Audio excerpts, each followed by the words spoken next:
Good evening, viewers. Welcome to our second episode of The Tower at UNN. This is where we discuss trending issues that have gone within the week. In today's episode, we are going to have a lot of issues discussed, amongst which we shall look at the 11th Parliament.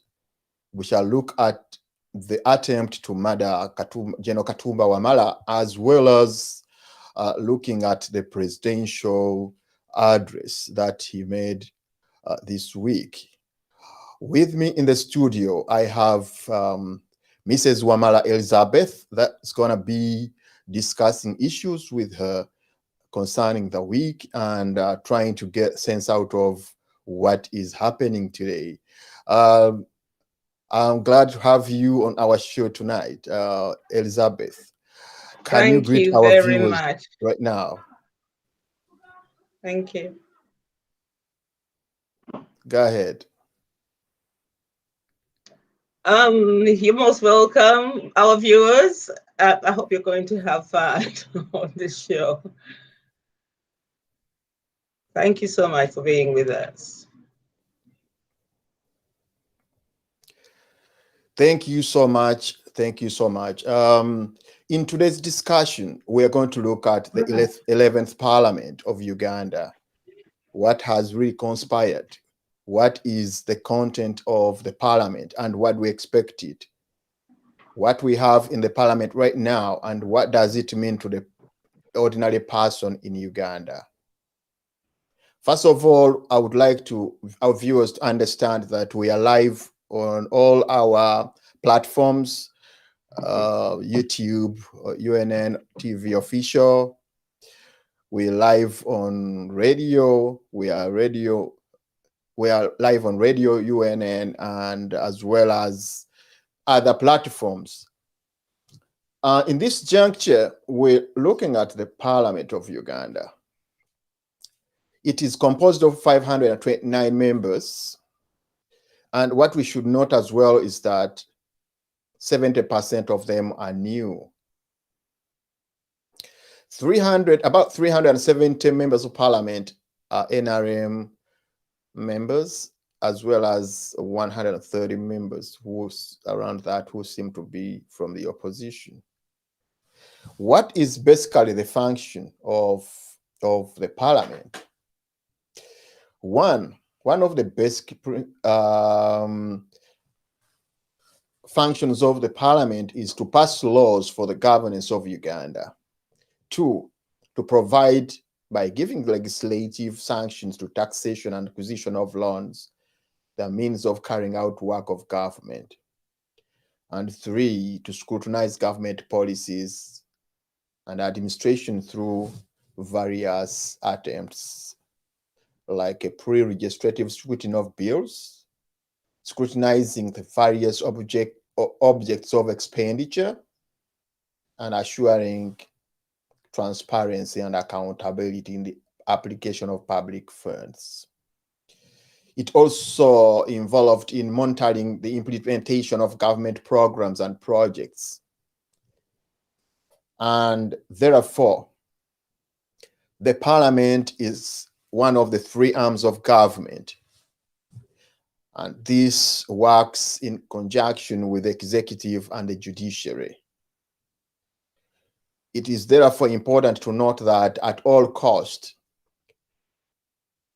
the Parliament acts as a shock absorber to the executive and controls the powers of the executive. We have a lot that we expect in the Parliament as a shock absorber to the executive. And these members of Parliament are expected to have different skills. And these are both soft and hard skills. The hard skills are the master of the rules and traditions of the Parliament and how those rules and traditions are applied. Some of the most important soft skills are how to make all members of Parliament feel valued and how to build consensus and restrain from the use of power conferred onto their offices. Another area that we need to look at is how is this this new parliament, the 11th parliament, how is it gonna be different from the parliament or the 10th parliament? And here we're going to even touch into the Olanya vis-a-vis Kadag administration or parliamentary administration. So just in this, that's when I want Liz to come in.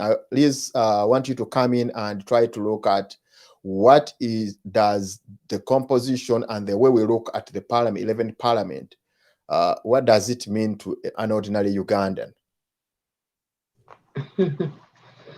I mean, looking at my experience, I can say that basically the executive side that involves the president, state house, and all those people, the legislature, who are the people that make the laws, the MPs, and so on and so forth, members of parliament, ministers, and all of them, and then the judiciary.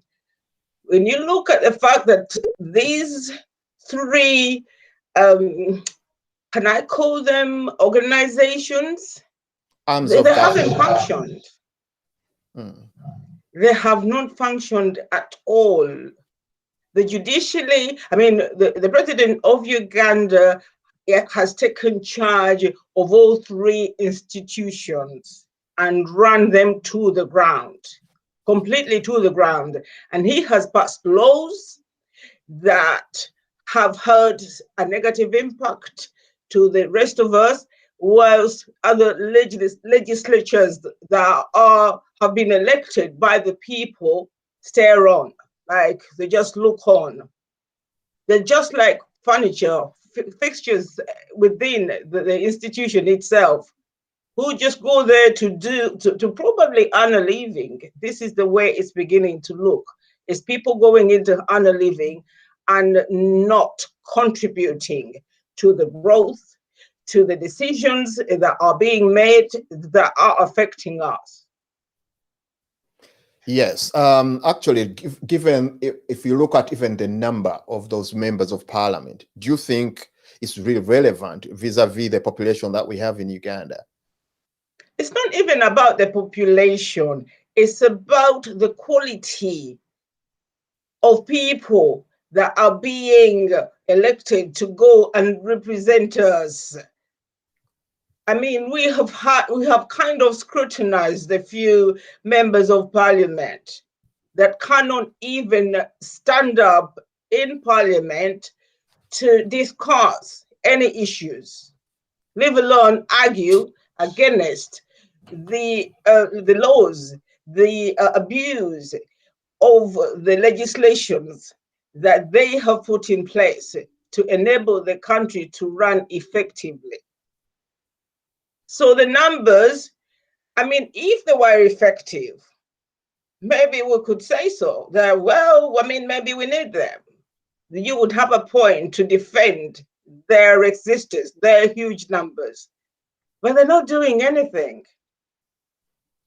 Because now, even when you look at the situation, if you look at the situation regarding the time they are going to use, you know, if you have 529 members of parliament and you have the time that you allocate to them, I mean, at least each one will be having an average of 3 hours a day. I mean, 3 minutes a day. I mean, can that translate to anything when it comes to bring out laws that really relevant to our people? No. I mean, I have approached a member of parliament before because I had filed a petition about my late husband's murder. And I was told that they won't even give it a minute, that it would be a waste of my time to even file it. I managed to file at least 5 of them, but I never got any response. He told me there's no time. And people go there not to represent the population, basically to just do what they do to earn a living. If we Again, when you had, look at the functions, because the function is to pass laws for the governors of Uganda. And when you look at passing of the laws, 370 members of parliament are from the ruling government or ruling party. And usually they go for a caucus and they bring their laws almost already done. So can we find any sense out of that majority whereby they go for all that kind of stuff behind the curtains and they bring them over, and we think really they are not using their heads? Because if they were using their heads, then they would be independent in the parliament. What is your look at that? well, well, I can go back to the fact that when President Museveni came to power, he had already drawn up his plans on paper as to how he wanted the government to function. The government under him, he was aware how he wanted it to function. And his plan was not to build Uganda, not to develop Uganda, but basically to improve the life of those people he's now referring to as the descendants of NRM. It's clear from his book, The Mustard Seed, that he had outlined all these things, all these plans.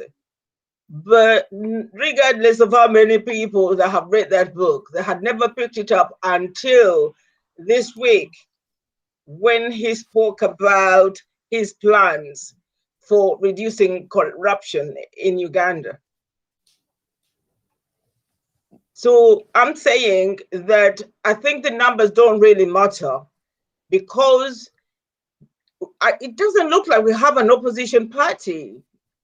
You see what happened when these people went to elect the Speaker of the Parliament, that they ended up electing somebody from the NRM party, as if there was no representative from the opposition party. So they get in there, money changes hands, and they do exactly what their leader tells them to do. Otherwise, they lose out on the money. So Okay. it's a money-making venture. That is how I see it. You see, Liz, there's something which is very disturbing when you have exposure in some of these areas that we are very expert in, and you look at things going the way they are. Because when you look at the parliament, its work is to make sure that they really counteract what is happening in the executive. And here you see that it's the president that is dictating what is happening in the parliament. You know, it really defeats our logic. I mean, do you think there is a way this government can try to, move away from dictating what is in parliament? Because if you look at even what transpired at getting the election of the speaker, the president himself had to come in and then sat down to find out whether people are voting the way that he wanted. Do you think there is any way a person can really, a member of parliament can stand independent regardless? Well, I don't think so. It's been a pattern, and it's ingrown within the system. Even the most recent, the newly elected MPs already know what to expect. Like, they are actually coming in before they even start work, and you can see the influence is already taking place, that these people are coming in and voting for somebody that is not within the opposition party. So why was the election for? But do you Because think they had a choice? if they do not agree with what the government is doing, then they cannot be voting for them. Mrs. Elizabeth, do you think they had a choice? Because now the population, I mean, if you look at the population of the parliament, they had already 370. Even if they supported theirs, I mean, could the opposition really have a chance to, to win the show? I mean, No, they didn't have a chance, but at least it should have shown in the way they voted. If the opposition, the person who was contesting for the opposition party, Mr. What's her name? What's his name? Kadaga? No, I mean Kadaga is NRM, whether they like it or not. So you're Yeah. talking about No, so many people. There's so much political prostitution going on within the parliament. People usually target areas where they can get a win. Kadaka was aware that that the president and most NRM members were supporting Olanya. So she tried to go across and see whether she can use the opposition vote to get through, but it didn't work. So I'm talking about Semujung Anda's vote. I mean, 15 people voted for him.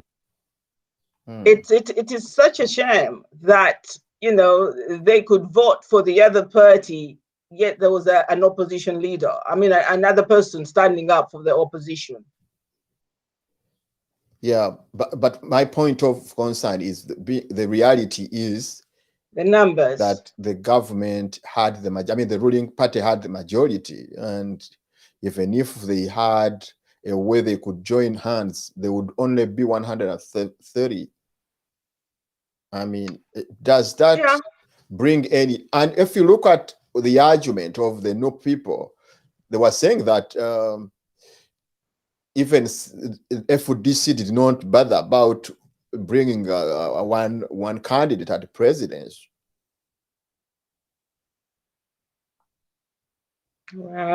It's not balanced, and this goes back to the question you asked earlier about the numbers. That do we need such large numbers? But the reason why we have these large numbers is because President Museveni is aware that the more the merrier. That if he creates all these districts and gets his MPs voted within those districts, or his party voted, then it increases, it gives him a better chance of having the stronghold of the parliament. As we get out of the issue of the 11th parliament, I want you to comment about what you expect Kadaga versus Olanya when it comes to the administration. Which one do you think to be more beneficial to the public, to the common person? Well, there's a saying in Uganda, nti afane yasika bonabe bamo. You had Kadaga boasting about the fact that Museveni would be in Rashitula if it wasn't for her. What good has she done? Olanya was always there. He was the deputy. Yeah, I mean, does the role of a deputy mean that you don't say anything, that you don't function, that you just sit on and look on? He was there, so nothing is going to change, especially when President Museveni is still in power.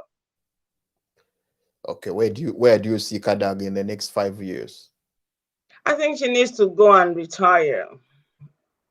I would have said look after her grandchildren, but hopefully she doesn't have any, because I understand that she never had any children. But I think she would function better in a ministry. Which ministry? I mean, everything doesn't function in Uganda, so it doesn't matter anyway. Yeah. So do you expect Kadaga to be in the cabinet, the coming cabinet that we expect next week?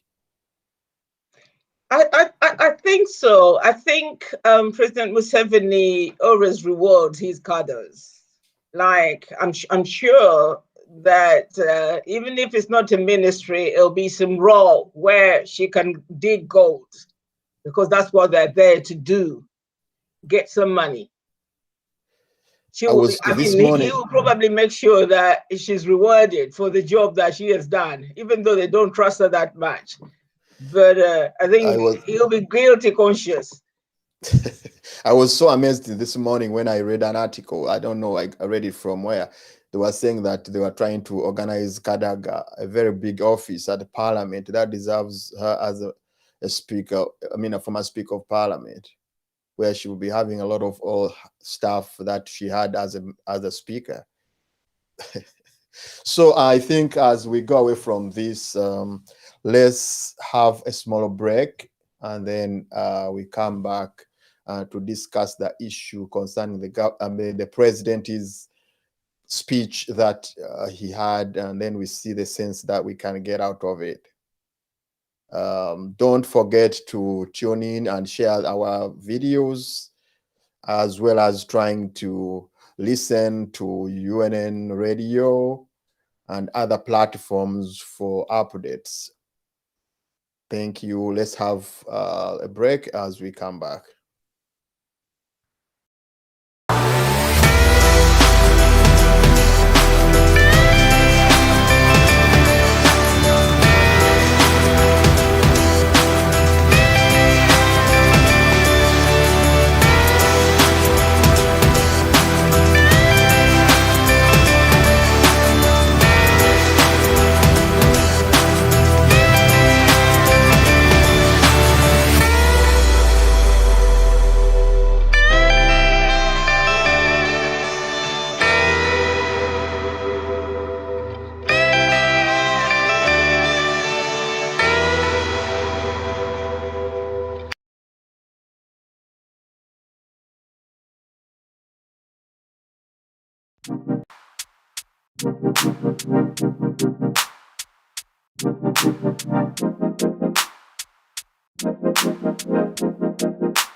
Time takes a toll on everyone, they say.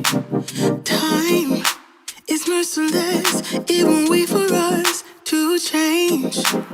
Time, I am stressing out, I can't figure out what to say. Oh, time, just give us time. Time, looking back on pictures, and I find it hard to see you and myself in places where we used.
Welcome back to the second episode of the Tower at UNN, where we discuss issues that are trending within Uganda and also breaking down some of the issues that have really happened in the country.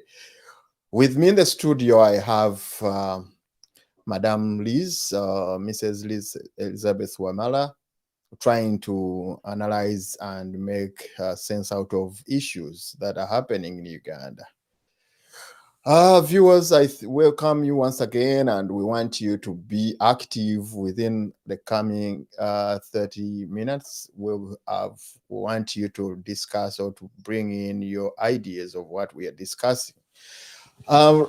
Elizabeth, I think you had a nice break when you went.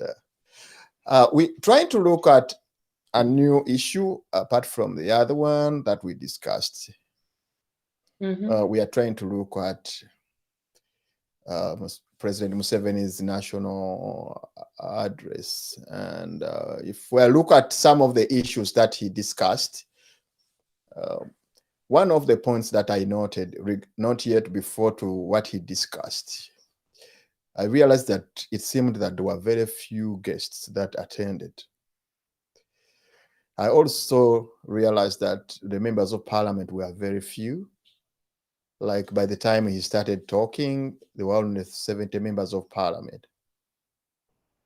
I also realized that there are very few, if not none, of the diplomats that attended. And also, I was informed that the leader of opposition and the whip were refused to attend by the SFC. I also observed that there was a kind of a situation whereby the new legislators had placards and were trying to express their concern about the arrested members. So, according to that, before we go deep into what he discussed, what's your take on the situation that happened? The chairs were very empty, and you could see that there was a worry of the attendance. What's your take on that? Worry of attendance? Yes. From who? Him? No. For the people that were watching, I mean, you saw a lot of chairs were empty. I mean, there were no people seated on them. Because Mr. Katerega, there is nothing new for Museveni to tell us. I mean, even the MPs know that. The members that have been elected into the 11th parliament know that. There's nothing new that Museveni can offer the country. But we're stuck with him. So I don't know whether it would have made sense for anybody to attend, to listen to the same old story. I think for me, that is probably the reason why people didn't bother to turn up. Yeah. And if you look at, how about the diplomats? I mean, diplomats did not attend. You think is it because of what happened the other time? He was very bitter on them, tried to, degrade them. Is it one of the factors? I think so. I think there is also an issue of violence in the air, of, I mean, the security, like climate in Uganda is a bit worrying. Can you imagine? Like he goes on a rampage and talks nonsense, completely nonsense, calling people idiots, referring to people as pigs. Well, it's like he looks down on people when he's giving these speeches. I don't know who advises him when he's going to attend such ceremonies or when he's hosting these ceremonies, Yeah, there was a lot of angry words that were said. He is, I don't know whether it's character assassination. I cannot find a better word to use. He has insisted, even during the campaigns, before the elections, that Europe was involved in funding Chagulanyi. Yeah. So they came Mm. for the inauguration, and he carried on like he's still ranting and tormenting. And it's not true. It's Ugandans who are tired of him. And they went out to vote in huge numbers to vote him out of office. But obviously the election was rigged. Yeah. We don't have the results because electoral commission did not provide us. We believe that the electoral commission did not provide us with the right results or the correct results, given the incidences that were caught on camera, not just Mm. camera, videos. So we Right. have every right to believe that this election was rigged. And I cannot understand. You've rigged it, you're swearing in, you have invited these people. Then why are you lamenting? Why are you being so negative? Why don't you just, because he's aware they have written him letters warning him of this violence and the fact that people are not satisfied with the outcome of the election. And I mean, if he has rigged it, then he needs to get over it. So Yes, I understand. that lamentation that happened on the inauguration day could probably have triggered the outcome of their non-attendance. Mm. Yeah, it looks quite Ag- empty But the first again, time. it's also perplexing when you look at a situation whereby you have a strong opposition that you assume, and the president makes his address of national address, and the head of opposition, like the presidential former presidential candidate, doesn't have the guts to make a counter national address. I mean, that also perplexes. So what do you think It about just that? it just shows that the system is not functioning the way it should. It just shows. I mean, there is devastation. I mean, the majority of us are still grieving. And you can tell, especially in the diaspora, when you go on social media, it's out there that people are not happy about the outcome of the elections. But there's nothing to do about it. Mm. The opposition that has been elected in government, they're not doing much to reassure the population, the masses that voted for them, that everything is going to be all right, because we know that nothing is going to happen. They're going there. It's a role, it's a job for them to do, but these jobs are never, they don't do what they're expected to do when they get there because their hands are Yeah. tied. Hmm. Go ahead. Yeah. So if you look at the situation that we have in Uganda, you find out that there is a breakdown of all the institutions, and everything is totally looks very in the state of quagmire. And when you see that, one of the trick that the president has done or the NRM government has done is to try to empower the middle class, because the middle class is the bridge of between the low people and the higher or the upper class. And when you break down the systems, you tend to suffocate the majority, because the lower class is the majority, making like an 85%. So the NRM government is trying to use the middle class, because the middle class are those people that you look at as the legislators, members of parliament. They are comfortable in where they are. They are doing, getting a lot of money, they are earning, so they feel comfortable, and you will not have anywhere they will be complaining.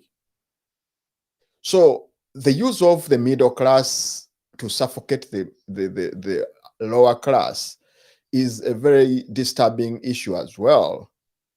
What's your comment about that? Well, fortunately enough, I have experienced what you're talking about.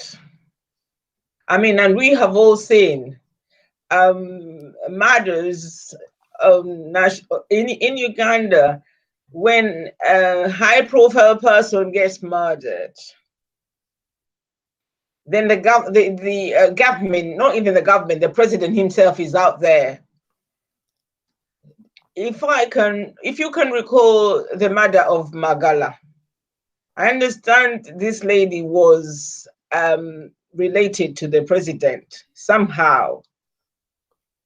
And the hunt for the murderer was overwhelming for a person like me that had to go on the ground to try and find justice for my late husband. You know, the divide is there for everybody to see, but nobody seems to care about it. It's only recently that Bobby Wine came on the scene and people thought, I don't even know what they think they were supposed to expect from him coming into power. Obviously, it was a change of guard. It would have been a change of guard. But as for services, I don't know whether any Ugandan was expecting any change any soon because of the way the systems have run every department to the ground. Like, no system in Uganda functions. When you enter health, you'll be very surprised that there's no medication, there's no beds, there is no mattresses on the beds if there is a bed. You know, the situation is overwhelming. You see, Mrs. Elizabeth, if you look at the situation, Museveni's system of governance is very micro. We call it micromanagement system. That is where everything at the apex has to go to him as the savior. Yeah. Now, we have a situation whereby the middle class is empowered because, you know, the middle class have people that they look after on the lower class. And if that middle class is happy, then earning a lot of money, then you don't expect any revolution to come because those are the people that would lead the revolution. And on top of that, there is a class of people that are self-standing, like business people. They are being eliminated, which means that those people who would invest money in the government, they would not be able to do that because they'll be scared to come up so that they know that they are having money. And yet the other class, which is a public service class, is empowered, is earning a lot of money. Don't you think Uganda is destined to a very bad situation whereby we don't invest, instead we are sucking out of the government coffers? Well, that is the situation. It is devastating to think that when President Museveni came into power, he came with an idea of creating a class. And he has deliberately done that under our very noses. Yeah. So Museveni came to power with a primary objective to serve his people, as he clearly indicated in his book, The Mustard Seed. So when I take you back to what he has said, we have all observed that the majority of high-profile jobs are being held by people that are related to him. It's either his family or his friends' family or family friends. These jobs are not being properly advertised, and this also has contributed to running down the systems,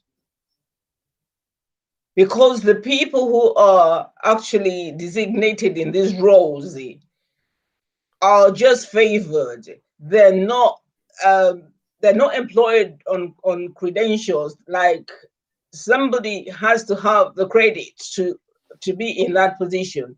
But when you think about the job, like let's give an example of the Inspector General of Police. Why would you approach an army officer, a general, and plant them into a police into a police office, an Inspector General, to become an Inspector General of Police? What good would that do? What is the role description of somebody that has been in the army, trained as an army man, and a police officer? The two roles do not, you cannot match the two roles. Yeah, that's true. So he does this intentionally to sabotage, to micromanage, because he worried about the police, for example, for not supporting him. And he probably thought that these people could gang up and take him out of power. So he decides to plant an army officer within that institution, and that has completely run down the police. When you look at education, give an example. Why would your wife be the minister? You know this woman is not educated. Why are you planting him into a ministry of learning, education? He hasn't had any good intentions towards the development of Uganda, and that is why he does things like that. Any place where there's money, he plants his relative there. Mr. Museveni's wife was the minister of Karamoja. And this was all because there is gold in Karamoja. When the money has been gotten or donated to help with our education system, Mr. Museveni has planted his wife there. So it is so problematic that they're just draining the system. He is not working for the best interest of the country. All the MPs know it. We all know it. But we can't do anything about it because our voting system is crap. He has elected the electoral commissioner who is in charge of the elections. And therefore, he's going to tell him what to do when it comes to election time. The only reason why we have been voting is because he wants to display that our country is democratic, but it's not. It's just that the European Union, all the countries, USA, that are giving him all this money, they've just decided to turn a blind eye as long as he gets them what they want. There's oil, there's gold. And he has contributed in causing a lot of wars in Central Africa on their behalf. So as long as he's happy to continue doing that, they let him be. So can we say it is one man's game that is enjoying him? Huh? Should we say it is just a one man's show as he enjoys what is going on? It's only him that knows the direction of the country. That's what he thinks, right? He doesn't know the direction of the country. It's just that he's just a bad person who has no good intentions for any of us. He has told us that he is not here to work for anybody but his family, his grandchildren, his close family, his extended family, and so on and so forth. And at the moment, as long as you are Rwandese, or you at least have a certain blood or origin from there, you're better off than any other Ugandan. Again, when we look at what he said, I mean, when he was addressing, he mentioned that he's trying to, he thinks that he should put the economy in the hands of the sons of the rich. And one asks himself a question. I mean, how did the parents get rich? You know, is it a moral way, and that should be passed on to another generation? So, I mean, what is your take about that issue? Because if you say that you want to give all the powers and the jobs to incorruptible children of the rich, I mean, that I think that word incorruptible is an irony in this regard. So, what's your take? Okay, I'm going to take you back to the Parliament committee that deals with these sorts of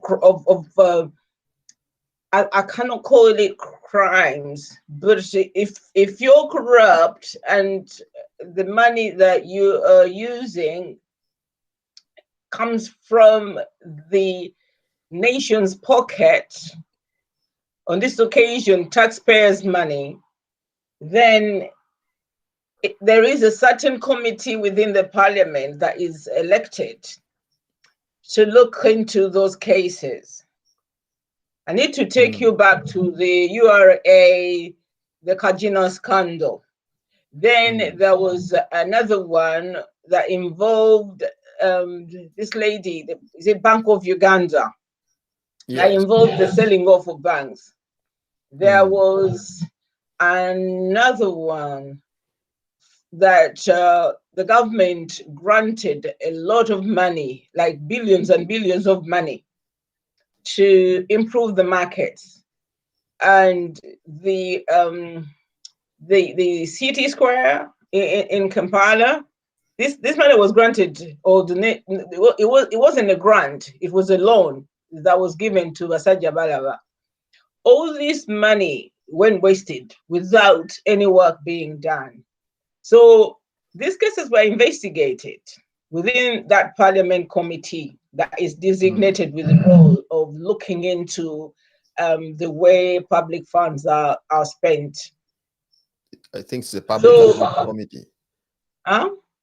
I think it's the Public Accounts Committee, the one which is now going to be headed by Honorable Medard Segona. Okay. I heard that even say who is the Joel Senyon is going there. So I'm just saying, giving an example how all those people like Basajja Balaba's money was agreed.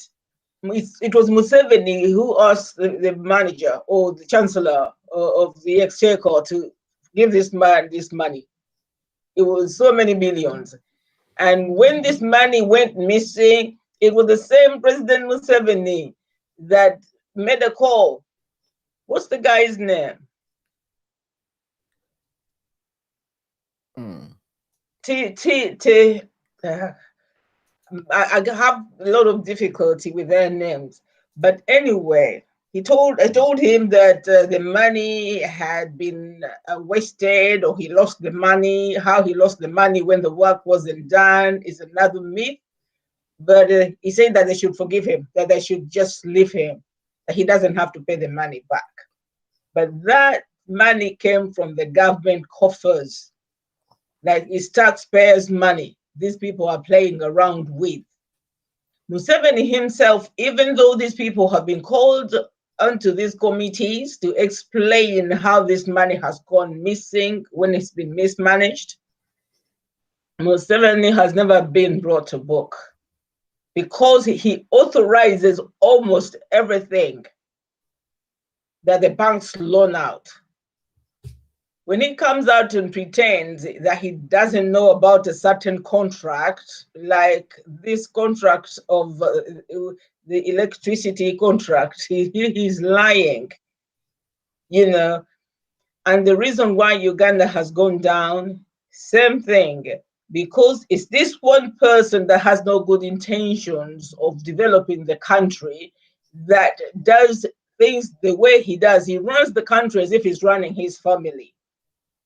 Now, when we go back to how he now thinks that he's going to manage corruption by employing rich, in fact, he's called them descendants of NRM, the grandchildren or the children, because in his book, The Mustard Seed, he has already told us that he's going to leave the country into the hands of those of the descendants, and he has worked hard to fulfill that promise.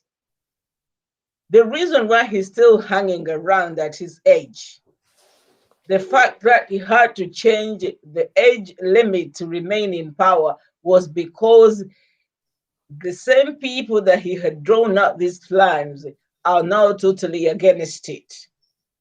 And he knows that Ugandans will not allow it.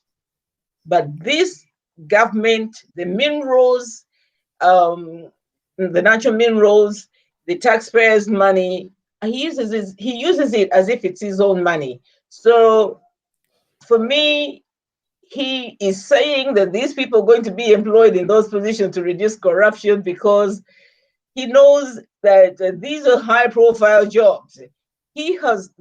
They have educated these so-called NRM descendants. They've educated them with all the scholarships that are sent to our countries. He owns them. And most of them, in fact, have gone to waste, as it was highlighted to the news, to the media last year, that so many scholarships had not been used, they had been wasted. Because these people are so fixated on improving themselves than any other Ugandan. So we need to know that we do have a problem, a very big problem.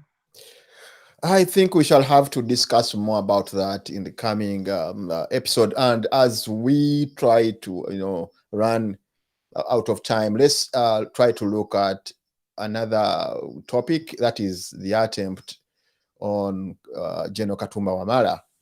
When you look at what happened or what has happened in the last 10 years in Uganda, there have been a lot of murders and all having the same trend. And when you look at some of the key issues that I really tried to get from what happened is that, one, most of the people that have been murdered are from one region, that is Buganda, apart from possibly Sheikh Mwaya, who was from the eastern, and Abiriga, Honorable Abiriga. Two, I ask myself a question: why this time the victim survived? Three, what was going on with the daughter? Master's degree, working at Bombo, as who, some of those other questions. And when Katumba was talking, he was saying, oh, about my children in the US, in Britain, And again, Liz, I want you to also look at the reaction of the government after the attack. If you look at what happened during the campaigns, Chagulanyi would be, Honorable Chagulanyi would be in Kampala and they would have all the members and everything coming out. But here is a general being attacked, which they call a kind of terrorist attack, and then you don't see even a roadblock. In psychology, we always look at the aftermath reaction. And also you look at the actions of the people that you would expect to, So there is a lot of questions that surround what happened. I don't know whether you get a sense out of it. Let's have your take. Well, what can I say? Like, I have investigated a crime myself, so I know exactly what it takes.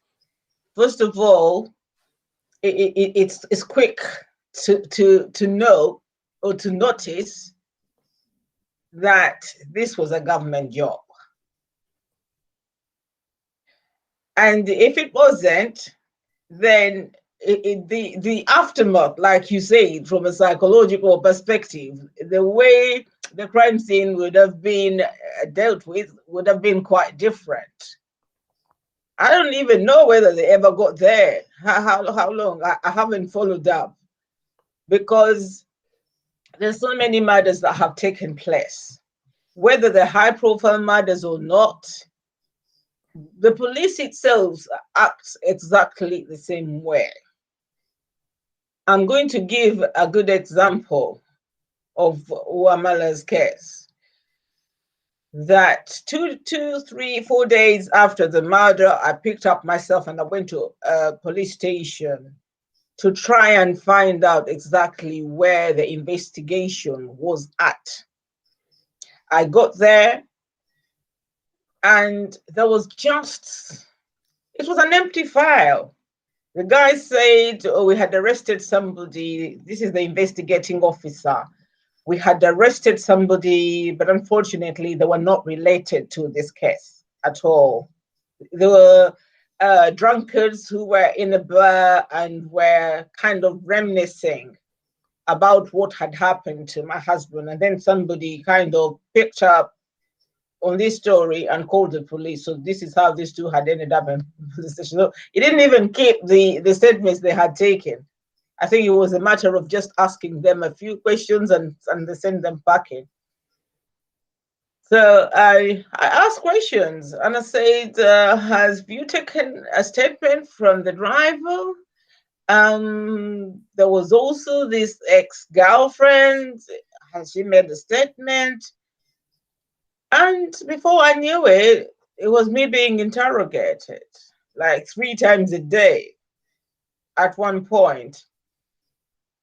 So I observed the reluctancy in carrying out this investigation. So I quickly made a complaint to the CID director, who I later advised to move the file to CID homicide department, but nothing moved. I mean, especially when somebody from an office, because they keep referring themselves to, a power from above, is so quick to figure out that there's something or somebody big involved. So Kawesi's story, it was the same thing. The president came out. He actually went and attended his Lumbe and was kind of saying how they were going to find the murderers. But Abiriga's story came along. It was the same story. Like the pattern has just repeated itself. Why would Katumba expect his own fate to be different?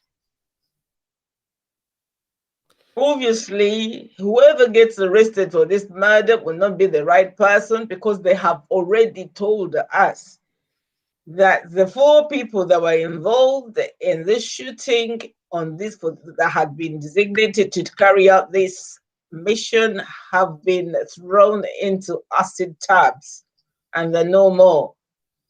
I have seen somebody that was beaten up and has been arrested for being connected to these murders, but it's the same old story. They arrested almost 400 people for Kawesi's murder. So for me, security-wise, it's not safe. Ugandans, we are on our own. The police force is not there to serve and protect people and its properties. They have moved on from that role at all. And even when you remind them, they get very surprised when they're reminded of their role.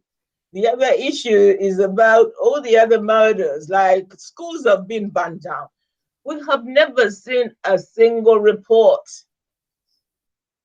about the investigations that have been carried out when these children have died in their dormitories. The ladies that were killed in Entebbe and sticks pushed in their private part. The machete gangs that raided Masaka and killed numerous people in their homes. We have never seen a single report. As long as Museveni remains in power. In fact, I need to take Ugandans back to Luwelo.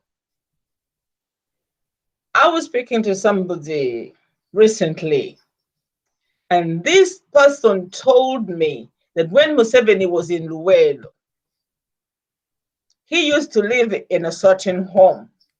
So this person I was talking to informed me that the person that President Museveni was living with at the time had conferred to him that Museveni was the person behind all the murders that happened in Luwelo Triangle. Since then, we have learned about it. We know he's a murderer. Like, the people in Luwelo had not done anything to be murdered. But he wanted to reduce, because of the same mission we have talked about, that he wants to change Uganda to a state where people from his ethnic background come from. Yeah, all those people.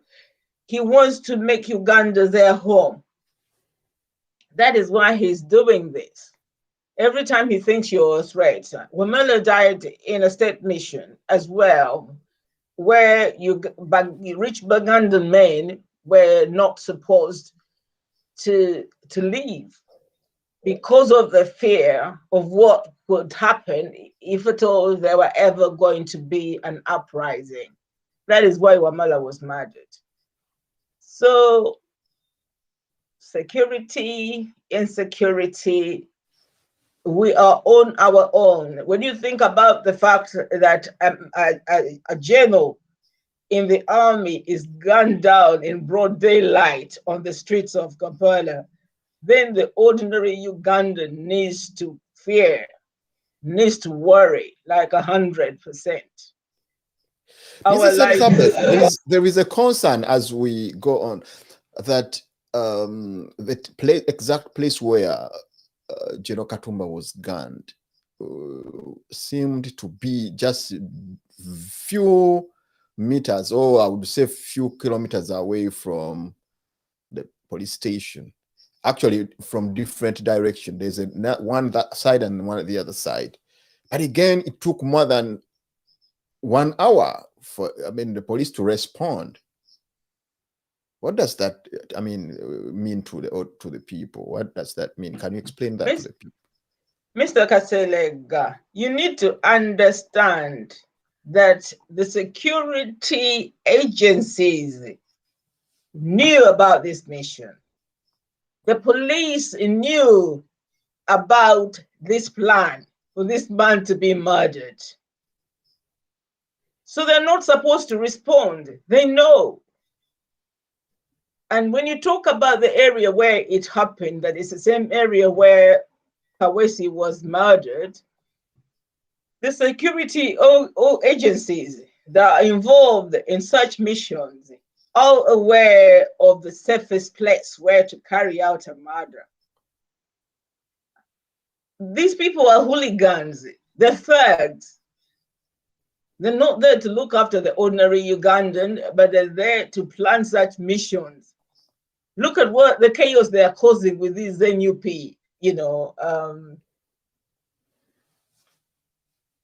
the poor people who went out to guard their ballots. Look at what they're doing. Do you think it's the police carrying out the murders, the abductions? It's the security organs. So these are the sort of jobs they do. Museveni has invested in these security organs to terrorize, to intimidate, and to kill us. This is why we're so afraid to react to anything. And if we do not change the way we think, we're going to end up under his rules and under his dynasty, the people that he's now saying are the only people that are fit to hold office. He's educated them, and he feels that because they are rich, they'll not be stealing from their offices or from their jobs. Yes, Madam, we cannot go much beyond this because of time. We ask our producer to get ready the phone numbers so that people who want to reach us within the 30 minutes that we have remaining to have their calls and then also voice messages on what is your view. We want you to tell us what is your view, what do you think about what we are discussing, because this country belongs to everybody, and we always come here to touch into those issues and find out exactly what is happening, and we give you an interpretation of some things that you really feel they are abstract. So with that number, we want people to call, or those that want to send messages, and then we'll be able to answer those questions.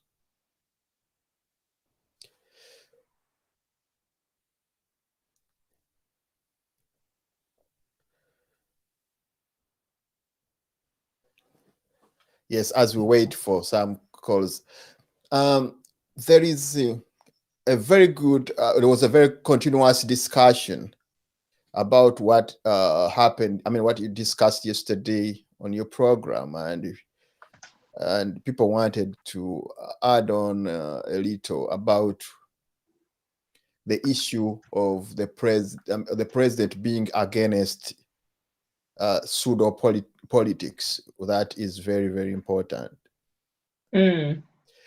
Because here, when you look at one of the interests of the Great Lake Region program, the president is trying to establish a kind of system whereby people should be against their identity, because to him, that is pseudo politics.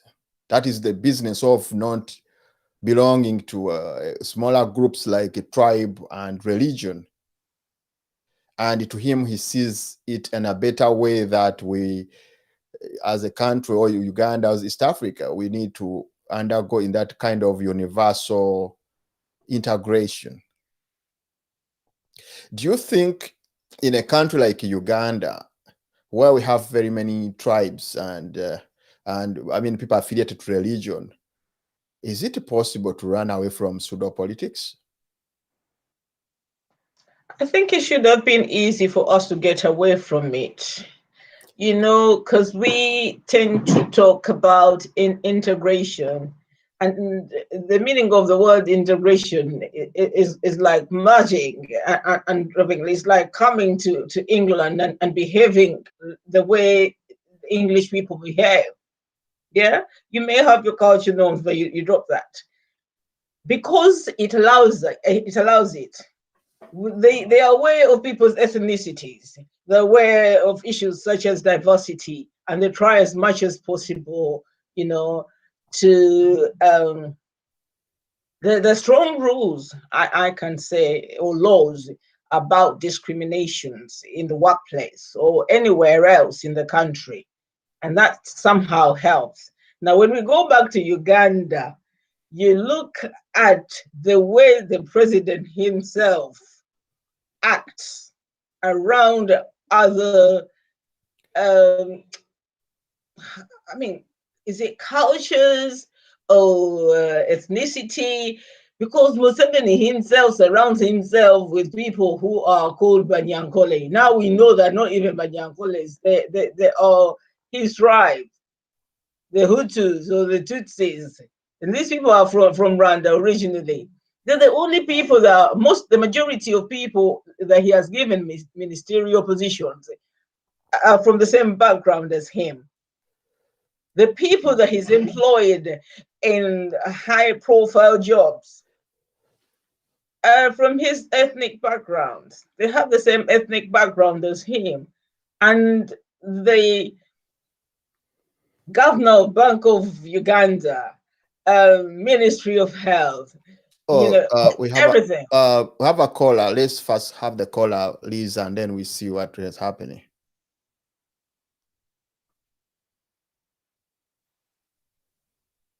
Yes, caller. Hello.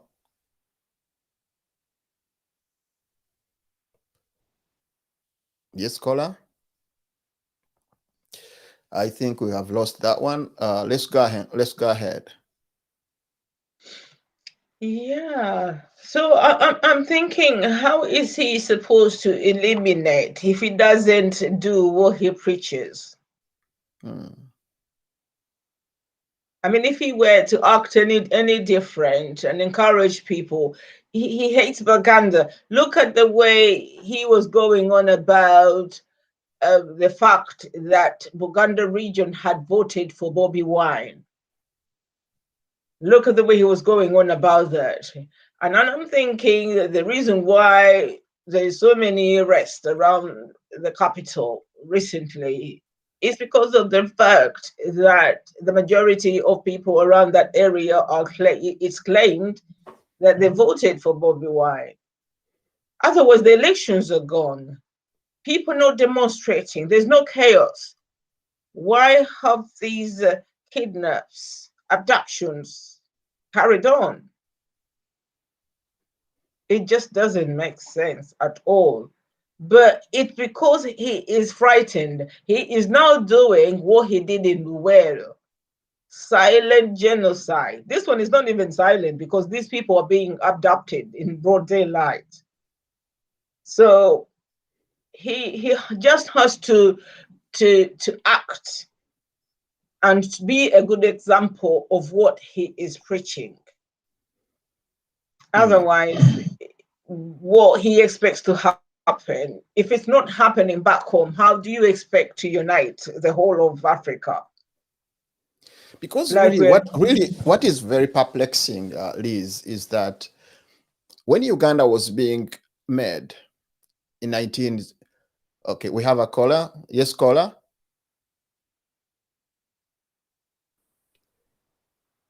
Yes, caller. Hello.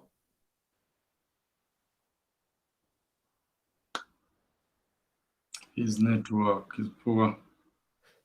Yeah, we have lost our caller. I was trying to say that when you look at the original making of Uganda in 1900 agreement, you find out that it was Buganda.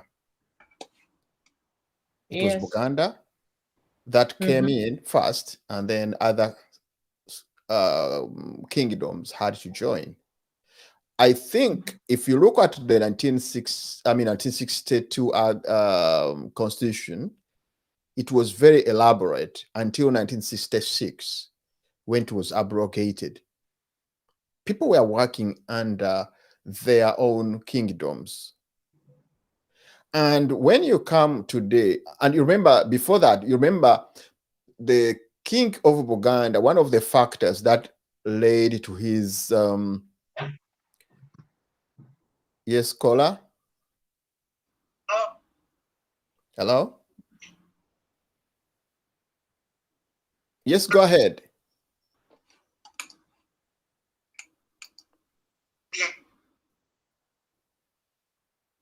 I think we have a technical problem. The internet is, the network might be having trouble. Yes, I was trying to add on that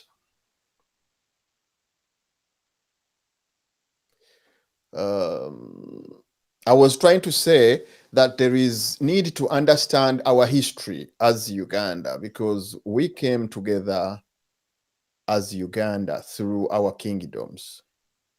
And you remember what happened when the Kabaka of Uganda was taken away? It was because of the issue of the East African Cooperation. The Queen wanted him to sign a document that would give in Buganda and Uganda into the East Africa. Yes, caller. Thank you for presenting for us. We thank you and we love you so much, Mr. Juko, Madam Best. Thank you. Thank you. Go ahead. This is class montress, baby wife. Baby, why yes, class montress. Hi. My point is very short. To me, I saw the posts, two of them. These two posts of Chagulanyi and Museveni, they are sister posts.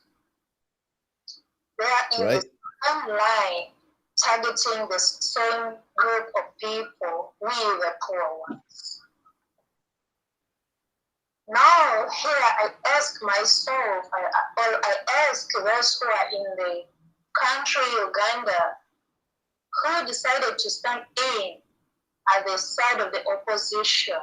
What is the use of the opposition? Another thing, can we say nowadays things changed, that the lights can sit with the darkness and they share the same seat? Okay. I thought opposition was standing for the poor, whereby Chagulanyi used to say that God qualifies the unqualified ones. I really don't understand Chagulanyi. If he's tired of speaking, let him sit down in Magere and leave us the oppressed to stay. To be, we are just tired. Let us fight for ourselves. We are not going to stand for peace. We are violent. I stand with UNN, and I will stand for Ugandans who are oppressed. And we people made who are in Arab countries, we are the people who are mostly being oppressed because we are poor and the government is gaining much from us. We are very tired. We are very tired and fed up of politicians. The politicians, I think they can go to hell. They don't deserve heaven. Thank you. Let me stop there because I feel so much anger.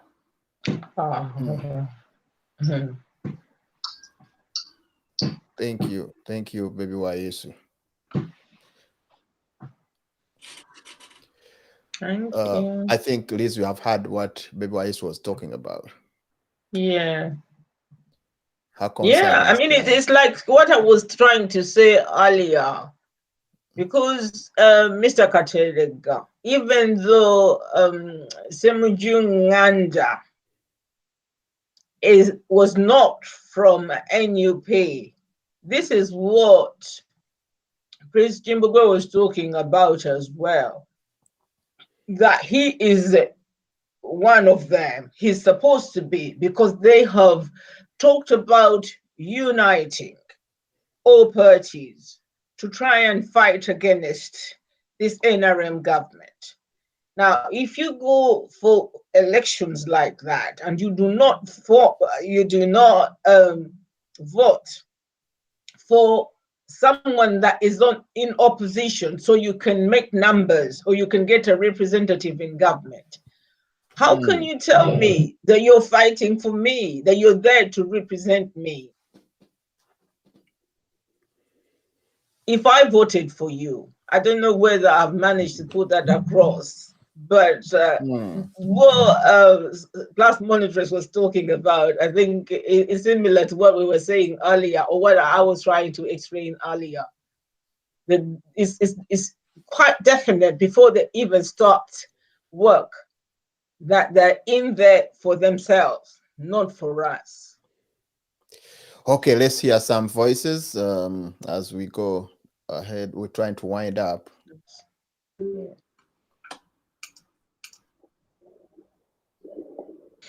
UNN kyabana Uganda banyakubagala nnyo Dr. Juko Madam Lief kubeesanyufu nnyo naye beebaza tuyongere mu maaso abasajja bano batuyitiriddeko kalagenda tubajja mu ggwanga lyaffe Mbugo Live omwana w'e Masaka Enyanzi tubagala Dokita ne Madamu Liz mwebale tuweereza just nze kye njagala okujjukiza abantu olutalo twalutandise olutalo lwatandise. Do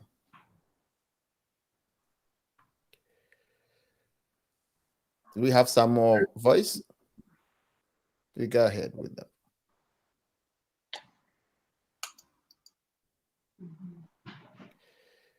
Yes, caller.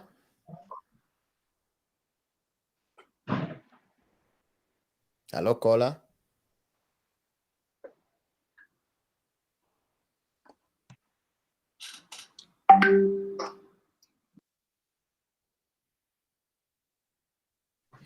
Okay, Liz, Yes. let's hear more voices as we try to Right. wind up. Thank you, Mr. Juko, for the show. Madam Liz, you are very, very, very bright and strong. Madam Liz, you very surprised all UNN followers. Continue, Mr. Juko. Big up. Never give up. You Thank give you. us a strong focus. Emunyoro, empako yangateni, hangiza. Continue, you are on top. Thank you, Mnyoro.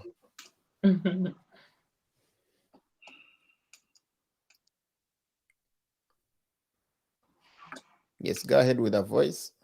Good evening, Madam Elizabeth and Prince Joko. It's my pleasure this evening to be here at UNN. We love you very much. I would like to appreciate you guys for the wonderful work you've done. UNN forever. The Pink Command Center. Greetings to my fellow viewers at FD and YouTube. We love you so much. Thank you so much as well.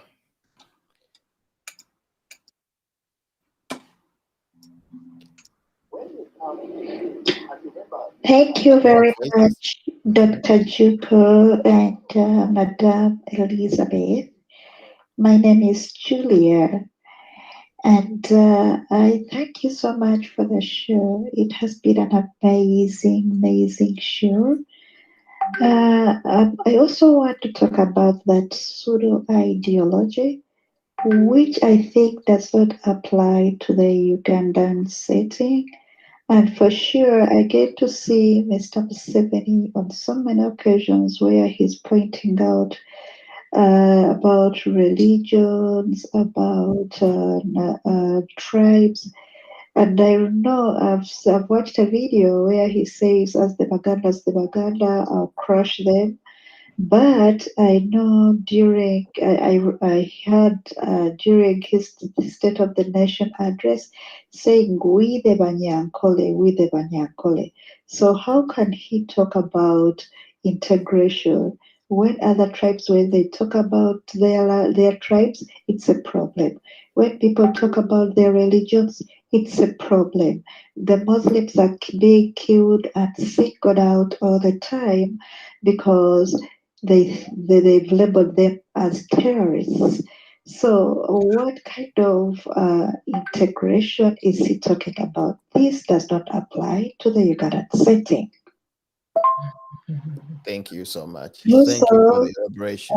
My question then, being that Uganda is not does not qualify for this integration at the moment because we have our own issues that need to be handled. We need to clean our home. My question then, if they are in our attempt to get our country reinstated and cleaned, I have a question for you both. Are you in for reform or a revolution? Please, can you enlighten us on that? Thank you. Thank you so much. Thank you. Thank you so much. You want to answer We have that? some.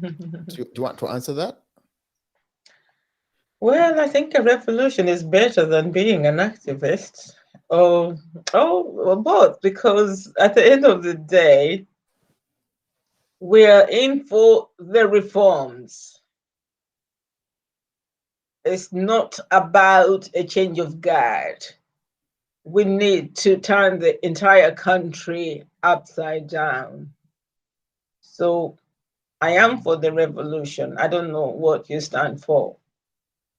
I think UNN stands for that, the revolution. The revolution, people have to understand between the two. The revolution is a total change, a total overhaul of the system, whereas reforms are trying to develop better systems depending on how the other ones have failed. Yeah. So Uganda, as we look at it right now, it needs a total overhaul, which is which translates into a revolution. A revolution. Okay. Yeah, do we have more voices as we try to wind up? Go ahead with voices.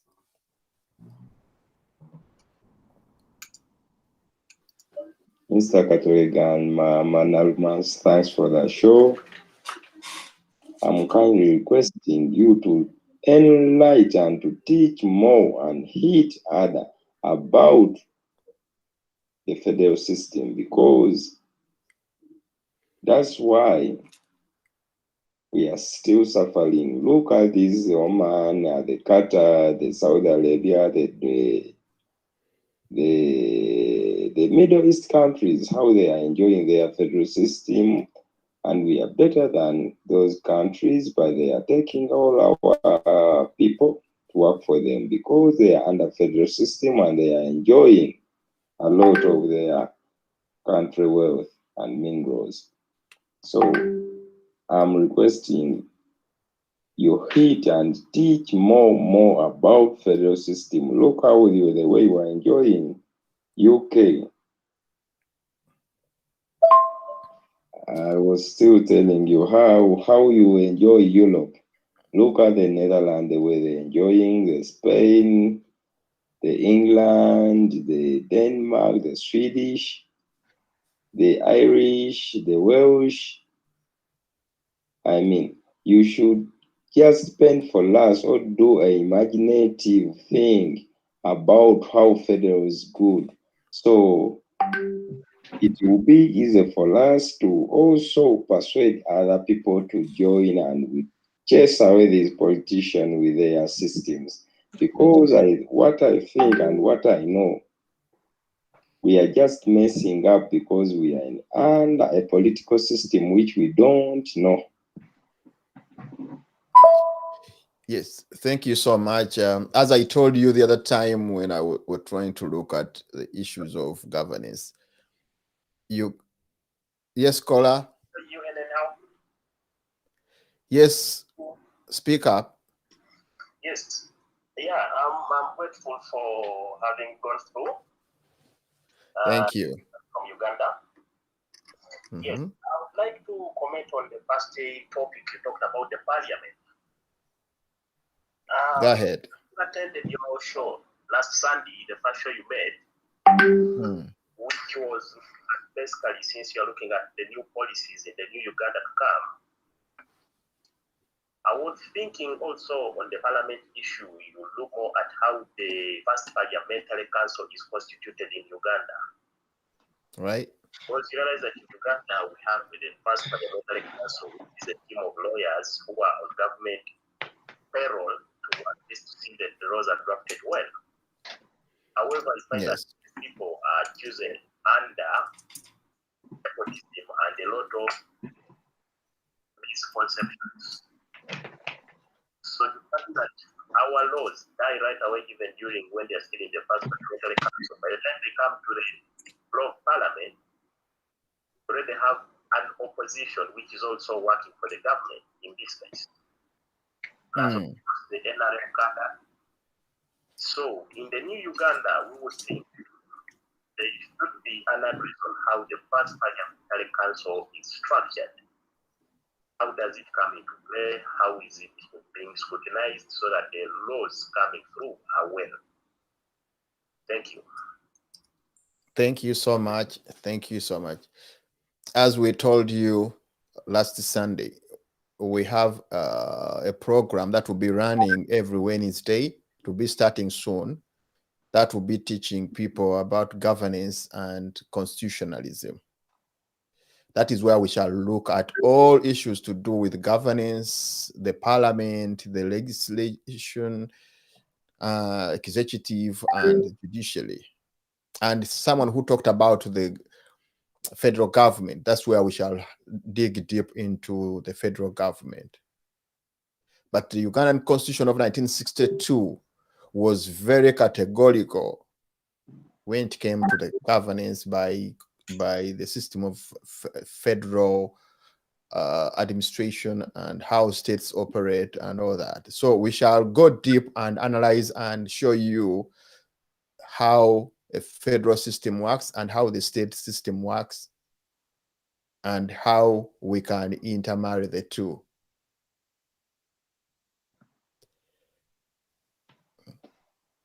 Do we have some more voice? Go ahead with voices. Yeah, greetings to you, UNN viewers, Madam Liz, and everyone who's watching. Okay. I just want to say greetings to you all. Thanks for the program. Thank you very much. May God bless you as you continue for the revolution. Because here at UNN, this is the real revolution. Let us just focus and stand firm. God is amidst us. Thank you so much.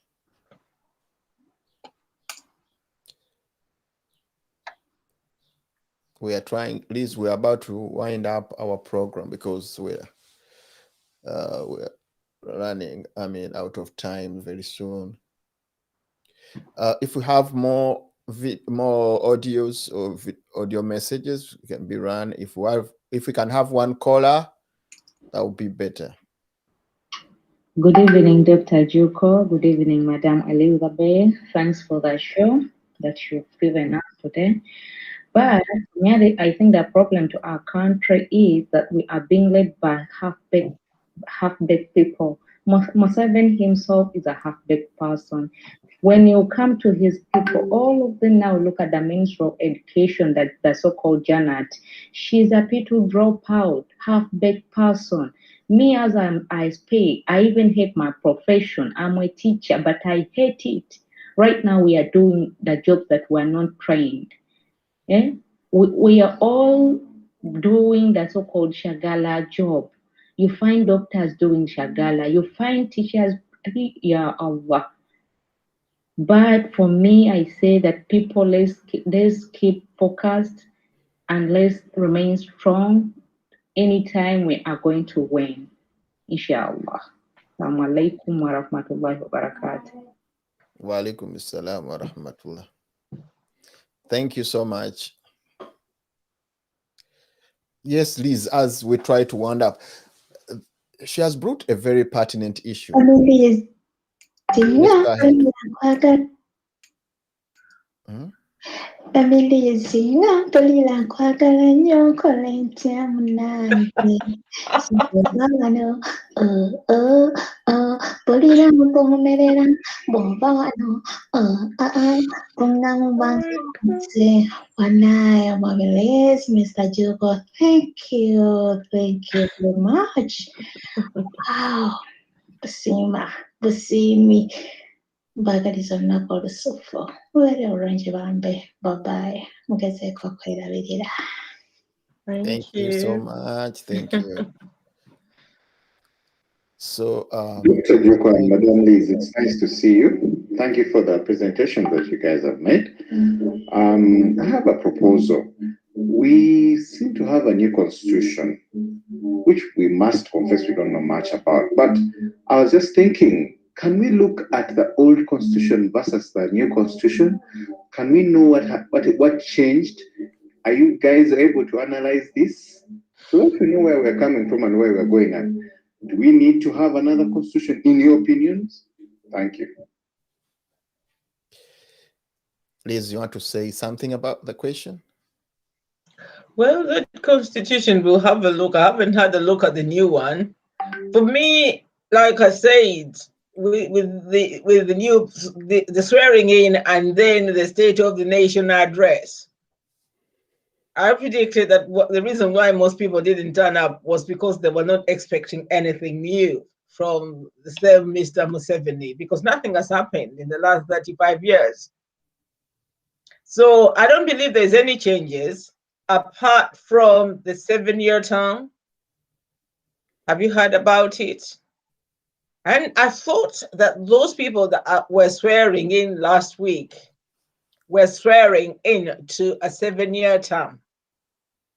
But then yesterday I was speaking to somebody and he said that it's going to change. It's one of the things that are in pipeline to change the 5-year term to 7.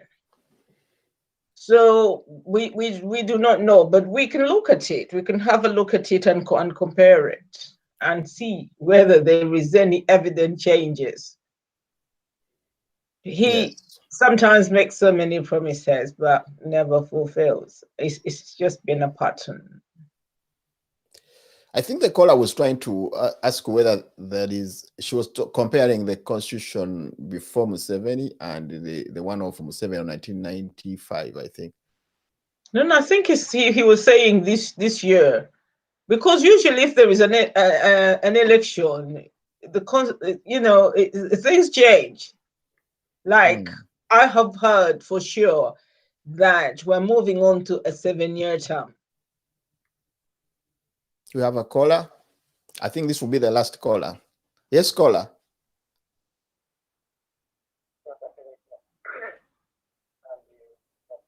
Can you speak up, sir? How are you? We are good, thank you. How are you doing? Very fine. Thank you very much for the program. Thank you for calling as well. One thing which I want to talk about, I think is 2 or 3 things. One, you see, Mr. Museveni has divided the nation. At the moment, we are so divided. Like when he came to power, he knew very well that in northern part of Uganda, people were very organized, they were very strong. Started from there, putting wars, destroyed the northerners. Then from there, he has come back to Central. Now, he's destroying the Central people. The problem which we are having in the country, that we are so greedy that Mr. Katumba, many young men and women have been kidnapped, killed, but Mr. Katumba Wamala, he has been very quiet. He made a statement when he was interviewed by the journalist that now they have touched enough. So since they have killed the candidate, now they have touched enough. Therefore, those who have been dying, those who have been killed, so he was not worried. So, because they have killed his daughter, now they have touched his nerve. You see how greedy we are. Imagine if the man who has been in the government, serving in a different department, serving for people. Now, if you say we still have people who are greedy like that, where the nation is going. So, it's something I feel like about for double and have a full agreed. Therefore, finger is ours. By the revolution, many such as the mistake which is making is one. You cannot have a peaceful revolution. Not anywhere. Not anywhere. No, anyway, the revolution, peaceful or can be violent. If the peaceful fails, then the violent. That's right. So he's telling us we have to be peaceful. Mr. Museveni, as long as we're going to be years and years we were peaceful in a revolution, nothing can change Mr. Museveni. You see what he's targeting, this man is very, very crazy. He started killing our prominent people, big people in the army, the sheikhs, then knowing that the time of his retirement, those who are remaining will be his son will be managing to control the young ones. So that's what the man is targeting. But Mr. Chakulas is telling us, be non-violent. How are we going to win the revolution if we are non-violent? That's very, very true. Thank you very much. Thank you as well. You see, Liz, it's an irony to say that peaceful and revolution, those two are, a contrast. Yeah. Anything to do with a revolution, you are grabbing power from someone. And that has to be forceful. You can't say there is any way a revolution can be peaceful. And it has never happened in the world. You remember right from the French Revolution? Remember what happened in the 1848 revolution? Yeah, The I Green heard Revolution about in it. Libya? Yeah. Yeah. And the revolution doesn't stop. You don't take a break. Exactly. You know, we thought that we were going through the process of the elections. We go out to vote. There was a possibility that he could rig the vote, even though it was believed that the higher the numbers, the more difficult it will become for him to do it, to even attempt to do it. It didn't work. All it did, we prepared, he brought in the army. It was so easy to think that Uganda was under attack. Yeah, so he brings in the army. He beats the hell out of us from the campaigns all the way through the voting system, the process rather, and he gets the electoral commission boss to announce him as winner, and then he shifts the army out of the country. That was a fallacy anyway. So we thought there was plan B. I think the majority of NUP or People Power followers believed there was a plan B. This is why these security, organ thugs have tried to beat the hell out of people, asking them about this plan B, So it is amazing that he shifts from the energy that he portrayed during the campaigns to absolutely doing or saying nothing, So I can understand, where people are coming from. The anger that is out there is real. It is unbelievable that this is the way it has ended. So I think we cannot go beyond this. We are, of course, had a lot of issues to discuss, and we would enjoy to have more callers, but time is always our biggest enemy. So Elizabeth, can you have some wind up kind of message to the viewers? Well, there was a question that one of the ladies asked regarding the education, Janet being a dropout and being in charge of the education system in Uganda, and Museveni himself being a half-baked. Like, we do not know what sort of qualification this person has. He's the head of the country. And according to what is happening, here, if the Prime Minister of the United Kingdom brought Parliament in to distribute, they would call him to question, and the chances of him being kicked out are very, very high. Now, Museveni has taken the whole country on a ride, and he's done what he wants, because obviously it might be the fact that if he had had some form of education or whatsoever, maybe in governance, but he doesn't. We don't think he does. No one has seen his certificates or qualifications to assume that he has obtained any form of education. He's in charge of the country, so he is doing what he is doing, and our problems could originate from the fact that this person is probably not qualified to head the country. So for me, I will sum up by saying that our discussion has been great. Thank you for inviting me to the show. I'm thinking, like I said on the show yesterday,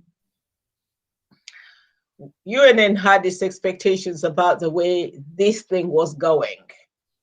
NUP, NRM, working together, but we didn't even expect that it would deteriorate to the rate it has deteriorated. Like, it's very difficult to think there is any form of opposition in parliament.